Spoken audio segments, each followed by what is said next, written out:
নমস্কার বন্ধুরা, আমি রণদীপ হিস্ট্রি দর্পণ এডুকেশনাল চ্যানেলে তোমাদের সকলকে আবারও স্বাগত। আজ আমাদের আলোচনার মূল টপিক হলো তোমরা যারা দ্বিতীয় সেমিস্টারে উঠলে এবং তোমাদের যাদের মাইনর হিস্ট্রি রয়েছে, সেই মাইনর হিস্ট্রি থেকে কি ধরনের প্রশ্ন পরীক্ষায় আসবে এবং সে সম্পর্কে একটু আলোচনা করব। এ প্রসঙ্গে একটু বলে রাখি একটা খুশির খবর, যেটা তোমরা হয়তো দেখেছো। যারা প্রথম সেমিস্টারে পরীক্ষা দিয়েছে, হিস্ট্রি দর্পণ থেকে মাত্র 28টা প্রশ্ন দেওয়া হয়েছিল প্রথম সেমিস্টারে।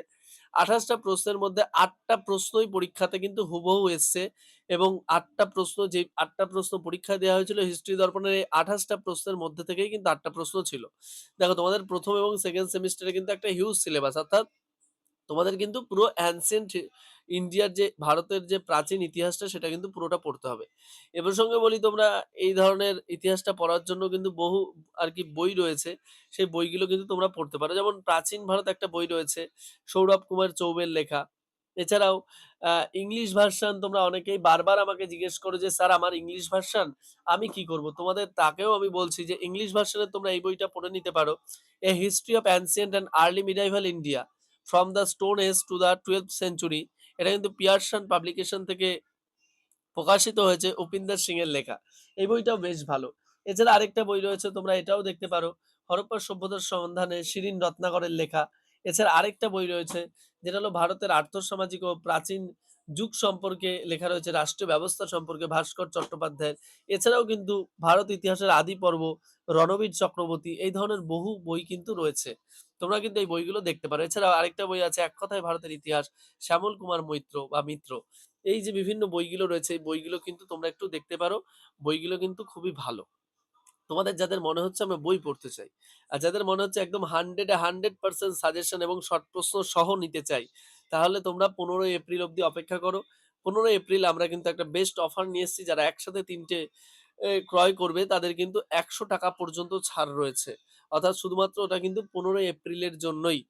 এর পয়লা বৈশাখ যেহেতু, সেহেতু কিন্তু আমরা এই ছাড়টা দিচ্ছি। আর তাছাড়া বলে রাখি, যারা শুধুমাত্র মাইনর নেবে, হয়তো অনেকের অন্যান্য সাবজেক্ট মেজর থাকতেই পারে, তাদের মাইনরের ক্ষেত্রেও কিন্তু তোমাদের 18 টাকা পর্যন্ত ছাড় রয়েছে। অর্থাৎ প্রতিটা পিডিএফ কিনলেই কিন্তু 18 টাকা ছাড়। আর একসাথে 3টে পিডিএফ কিনলে কিন্তু 100 টাকা পর্যন্ত ছাড় রয়েছে। আর পিডিএফ এর ক্ষেত্রেও কিন্তু দুটো ভাগ রয়েছে। আমি দেখতে পাচ্ছি, লক্ষ্য করেছি, তোমরা এতদিন পর্যন্ত বিভিন্ন জায়গা থেকে ভুলভাল পিডিএফ নিতে, এবং দেখতে পারতাম সেই সব জায়গাতে তোমরা আমাকে এসে দেখিয়েছো যে স্যার এরকম স্টার মার্ক দেওয়া রয়েছে, কিন্তু পিডিএফ এর নাম করে স্যার আমাদের সাজেশন দেবে বলে 60টা 80টা 70টা প্রশ্ন দিয়ে ফেলেছে, স্যার আমরা এখন কি করব? সেই মুহূর্তেও আমি কিন্তু অনেককে হেল্প করেছি, এবং আমি তাদেরকে বলেছি যে কোনো অসুবিধা নেই ভাই বা বোন, আমি আছি তোমাদের জন্য। তাদেরকে কিন্তু আমি একদম স্বল্প প্রশ্ন, হাতে গোনা 15টা 25টা 20টা, তোমরা এখনো দেখবে ফিফথ সেমিস্টারে যদি তোমরা প্লে লিস্টে যাও দেখতে পারবে আমি বাংলার ক্ষেত্রে শুধু 15টা প্রশ্ন দিয়েছিলাম। মাইনর যারা ফিফথ সেমিস্টার পরীক্ষা দিয়েছে, তাহলে বুঝতে পারছো, আর 21টা শর্ট প্রশ্ন দিয়েছিলাম, সেখান থেকেও কিন্তু হুবহু কমন এসছে। তাহলে বুঝতে পারছো। এছাড়াও একটা ভাই তোমাদেরই কয়েকদিন আগে কিন্তু ফার্স্ট সেমিস্টারে বলেছিল বাংলায় যে স্যার আপনি 19টা দিচ্ছেন, আমি ভরসা পাচ্ছি না। তাকেও কিন্তু আমি বলেছিলাম যে পরীক্ষার পর তুমি এসে মিলিয়ে দেখে নেবে। সেক্ষেত্রেও কিন্তু তোমাদের 6টা প্রশ্ন কমন এসছে, শুধুমাত্র মাইনরের। লিখতে হবে কিন্তু শুধু 4টে। তাহলে বুঝতে পারছো। তা এখানেও কিন্তু হুবহু কমন পাবে, তার অন্যথা হবে না। তোমরা একমাত্র হিস্ট্রি দর্পণ থেকে 100% পাবে, এর বাইরে একটা প্রশ্নও থাকবে না। আর তুমি যদি চ্যানেলে নতুন হয়ে থাকো, অবশ্যই চ্যানেলটিকে সাবস্ক্রাইব করে নোটিফিকেশন অন করে রাখো। বন্ধু-বান্ধবদের মাঝেও কিন্তু শেয়ার করতে একদম ভুলবে না। তাহলে চলো শুরু করা যাক তোমাদের হিস্ট্রি মাইনর সেকেন্ড সেমিস্টারের কয়েকটা গুরুত্বপূর্ণ প্রশ্ন। দেখো, প্রথম যে প্রশ্নটা তোমাদের পড়তে হবে, আদি মধ্যযুগে ভারতের সামন্ততন্ত্র বিকশিত হয়েছিল কেন? অথবা সামন্ততন্ত্র বিতর্ক সম্পর্কে আলোচনা করো। নেক্সট যে প্রশ্নটা তোমরা পড়বে, পল্লব শিল্পকলা বা পল্লব স্থাপত্য শিল্পকলা সম্পর্কে আলোচনা করো। নেক্সট, মহাপদ্মনন্দ সম্পর্কে সংক্ষিপ্ত আলোচনা করো। নেক্সট, পঞ্চম ও ষষ্ঠ শতকে ভারতে হুন আক্রমণের ফলাফল আলোচনা করো বা লেখো। নেক্সট যে প্রশ্নটা তোমরা পড়বে, গুপ্ত যুগে অগ্রহার ব্যবস্থা বলতে কি বোঝো? নেক্সট, মৌর্য সাম্রাজ্যের পতনের কারণগুলি আলোচনা করো। নেক্সট, সাতবাহনদের সময় বৈদেশিক বাণিজ্য সম্পর্কে আলোচনা করো।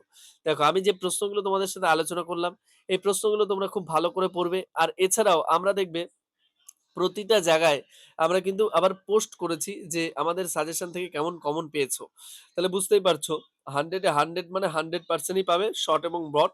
আমরা একদম স্বল্প প্রশ্ন দিই, একদম স্বল্প মূল্যে। তোমরা যদি ভালো করে লক্ষ্য করো তোমরা দেখবে 11-12 এ তোমরা কোনো যদি শিক্ষকের কাছে পড়ে থাকতে, তোমরা মান্থলি যে টাকা তোমরা ব্যয় করতে, তার থেকেও কম টাকাতে পুরো একটা সিলেবাস কিন্তু উত্তর সহ শর্ট প্রশ্ন সহ তোমরা পেয়ে যাচ্ছে। একটা শর্ট প্রশ্নের বইয়ের দামই কিন্তু প্রায় ৳১৫০ নিয়ে নেয়। আর এমনি নরমাল যেকোনো বই কিনতে গেলে তোমরা কিন্তু ২০০, ২৫০, ৩০০, ৩৫০, ৪০০ এরকম বিভিন্ন টাকা লাগে। তার সবকিছুর সাথে সামঞ্জস্য রেখে কিন্তু হিস্ট্রি দর্পণ একমাত্র অথেন্টিক। আর অথেন্টিক জিনিস দেখবে সবাই পায় না। একদম যারা খুব ভালো রেজাল্ট করতে চায় একদম তারাই কিন্তু অথেন্টিক জিনিস পায়। এবং অথেন্টিক জিনিসের খোঁজ আমি তোমাদের দেব এবং তোমরা পাবে। হিস্ট্রি দর্পণ একমাত্র তোমাদের দেবে। 100 এ 100% ই কমন। আমরা 80% 95% বলি না। আমরা 100 এ 100 ই বলি। এবং সেটার কিন্তু প্রুফ আমরা প্রতিটা পরীক্ষার পর দিয়ে থাকি। তোমরা লক্ষ্য করলে দেখতে পারবে তোমরা চ্যানেলে যারা নতুন আছো অবশ্যই একটু পিছন দিকে এসে দেখবে। প্রতিটা পরীক্ষা 3rd সেমিস্টার হোক, সেটা 5th সেমিস্টার হোক অথবা ১ম সেমিস্টার হোক অথবা 2nd হোক, 4th হোক, প্রতিটা সেমিস্টারে কিন্তু পরীক্ষার পর আমরা তার প্রুফড এসে কিন্তু দিই। চ্যানেলেই কিন্তু আমরা প্রুফ দিই। এরকম কিন্তু কোনো চ্যানেল তোমরা দেখতে পারবে না, যারা পরীক্ষার পর এসে তাদের পিডিএফ থেকে স্বল্প প্রশ্ন দিয়েছে সেখান থেকে মিলিয়ে দেখাবে। একমাত্র হিস্ট্রি দর্পণই কিন্তু সেটা করে থাকে।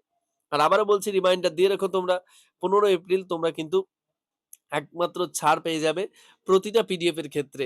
মাইনররাও পাবে এবং যারা মেজর রয়েছে এসএসসি পেপার এবং মাইনর কিনবে একসাথে তোমরাও কিন্তু একটা বিশেষ ছাড় পেয়ে যাবে এই 2nd সেমিস্টারেও। তাহলে চলো দেখা হচ্ছে তোমাদের সাথে পরবর্তী ভিডিওতে। সকলে ভালো থাকবে, সুস্থ থাকবে। ভিডিওটি সম্পূর্ণ দেখার জন্য তোমাদের সকলকে অসংখ্য ধন্যবাদ। আর তোমাদের কারোর যদি কোনো কোয়েরি থাকে অবশ্যই ডেসক্রিপশনে দেওয়া নম্বরের মাধ্যমে যোগাযোগ করতে পারো অথবা তোমরা কমেন্ট বক্সে কমেন্টের মাধ্যমেও যোগাযোগ করতে পারো। আমরা চেষ্টা করব তোমাদের সকল প্রশ্নের উত্তর দেয়ার। দেখা হচ্ছে তোমাদের সাথে পরবর্তী ভিডিওতে।